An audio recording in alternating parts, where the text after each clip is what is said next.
The PFT Power Rankings presented by our friends at Toyota for Week 7. And there's a new sheriff in town, the Tampa Bay Buccaneers. It was so weird to put the Bucs and the Colts 1 and 2, but after the Bills lost, after the Lions lost, Eagles lose again, like, who else would it be? The Lions fell from 1 to 3. The Bucs have 1 loss. The Colts have 1 loss. They deserve to be there. What about the Colts? Did you think about making them number 1? No, because the Buccaneers were already higher. And I think the Buccaneers' wins overall were more impressive. They went out to Seattle and beat the Seahawks. I know they've pulled a few rabbits out of the hat, and the Colts have had a couple of blowouts of lesser teams.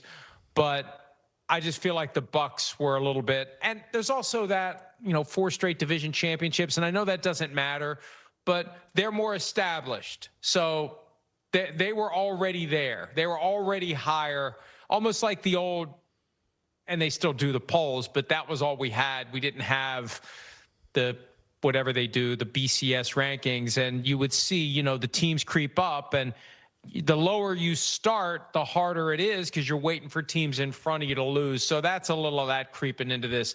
The Colts are behind the Bucs because they've been behind the Bucs, and they need the Bucs to stumble. And if the Bucs would lose this weekend and the Colts win, the Colts would be the number 1 team. Okay, all right, there you have it. Yeah, it is interesting, the point you made to me is worth the conversation.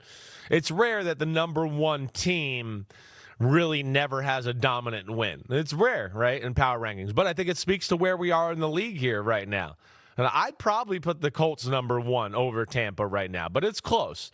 And I think, the Tampa's not a healthy football team either, totally there. So you could use that in either way to go, man, when they're healthy, I think they're definitely 1. And even when they're not healthy, look what they're doing. They're still winning games there. But, man, it's just what I think is crazy about the whole list is, you got a team in the Buccaneers, 5-1, worthy of being there. But, no dominant win as of yet.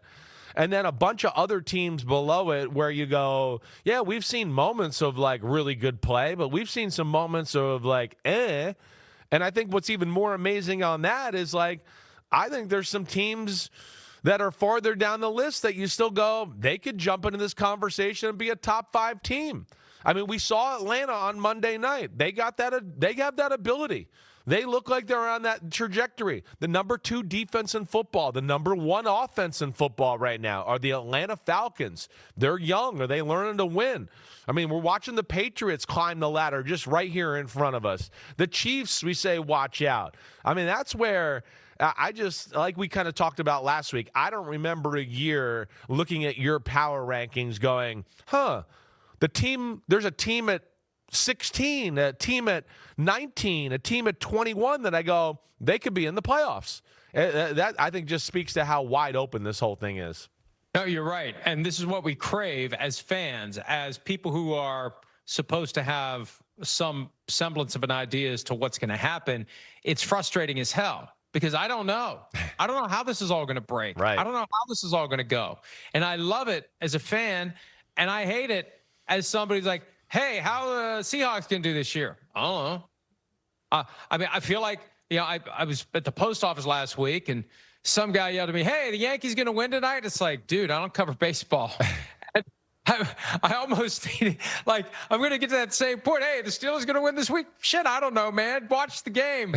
and that's part of the fun. We don't know. The Bengals could beat the Steelers on Thursday night. We don't know. Like any given week, we really don't know. And we don't know who the great teams are. And like you said, the Bucs haven't had a blowout win. They haven't had a convincing win. They don't seem to be a dominant team. They're exciting. Right. And they're winning. Right. And they'll be 4-point underdogs on Monday night to the Detroit Lions. And if the Lions win that game and the Colts beat the Chargers, Jim Harbaugh, a member of the Colts Ring of Honor, and also the Chargers head coach, if the Colts go in there and beat Harbaugh, Colts will be number 1. Yeah. It's going to be a tough call. If the Lions beat the Bucs and the Colts beat the Chargers, I don't know if the Lions go back to number 1. We'll have to see the quality of the wins and just the overall pasta and meatballs feel. But there is a path for the Colts to be number 1 as soon as next week. Yeah, I hear you. You know, they go on the road and beat LA and are impressive doing that. Well, they deserve to be there. If they go there and beat the hell out of them, yeah, they're one. because they're wounded right now. If they beat the hell out of them, they're number one. If the Lions beat the Bucs, yeah, it's a big week. But yeah, I think again we look at it, and I think what's awesome is you see teams like the Jaguars. Okay, yeah, it's a little all over the place. We got it. But there's moments and elements where you go, man, they have times where I go, they look as good as anybody in football. The Seattle Seahawks are starting to look like that. It's one of the most explosive passing games in the sport right now. I mean, when Sam Darnold drops back, it's like they're throwing for 20. And with DeMarcus Lawrence back on the D-line, watch out. That's good. And their secondary's not even healthy. So there's just some teams here, and I mentioned the Falcons already, where you just look at things and go, man, this could be a different year, and we could be into some sort of like playoff run mid-November, December, with everything being so close and jumbled up. And out of respect to the other 16 franchises in the National Football League, we give you a look at the bottom 16. There are the Jets at 32. They are 0-6. Oh, man, you got us behind them. We beat the Cowboys right now. The Giants beat the Cowboys right now. You got to bump us up another spot. I can't believe you. Cowboys have a better record. The Cowboys beat the Giants. I know. Thank you. I put you up 5 spots. I like it. You I'll take it. 28. I'll take you didn't get screwed into 28. You earned 28. You got 5 bumps by beating the Eagles, and if you keep it going, you'll keep going higher and higher. The Titans at number 30, and I just want to say one thing, because I thought of this when you mentioned how well Sam Darnold's playing. There was an article yesterday from Mike Silver of The Athletic about Cam Ward and, you know, where he just kind of is with the Titans. It really is sad that we're going to see this dynamic continue to play out. And it's good that guys get their second act now. Sam Darnold, Baker Mayfield, Daniel Jones, Geno Smith. It took a little while for Geno Smith. With Darnold and Mayfield and Jones, we're seeing it more immediately. But these great players who come out of college and they end up with the most dysfunctional franchises and their career gets derailed. Like it used to be, you were done. You just assumed you're the problem, you're the bust. Get out of here. We're going to go draft somebody else and lather, rinse, repeat. Teams are now realizing that may still be a good player, and it's not his fault. And that may be the trajectory that Cam Ward is on, Chris, where he's going to have to serve his time with the Titans and then go somewhere else and be the next Baker Mayfield, Daniel Jones, Sam Darnold. Well, hopefully they can get things right there, right? You know, Mike. Don't hold your breath or any other involuntary. Well, I got faith. I got faith in GM Mike Borgonzi there and what he's been around and coming. I don't have faith in owner Amy Adams. Well, I hear you, and we'll see.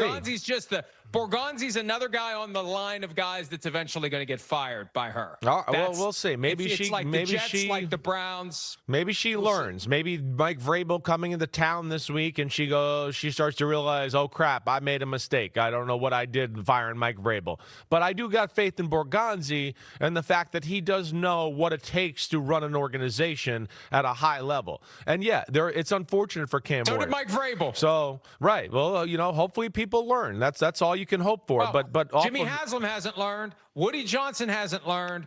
The dysfunctional teams do dysfunctional things because the owner is the root of the dysfunctionality. Yeah, well, there's nothing you can do about it as a fan. Well, they've showed me already that maybe they're adjusting by getting Mike Borgonzi. That to me is a little bit of something. But nonetheless, the coaching surge is going to be huge. Can you be quiet and just let me make the damn point and stop talking about Amy C's drunk? Holy crap! He's drunk. Otis is drunk. Whatever the hell, I don't care. But either way, they got to find an offensive coach. That's what it's going to be about. And is it Josh Grizzard from the Tampa Bay Buccaneers? Is it a Cliff Kingsbury, right? Is it a John Morton? But I think that's what they got to do to justify, put their number one pick on a pedestal to do that type of stuff. So, yeah, this is going to be a big few months here is figuring out where they want to go in the direction of this organization.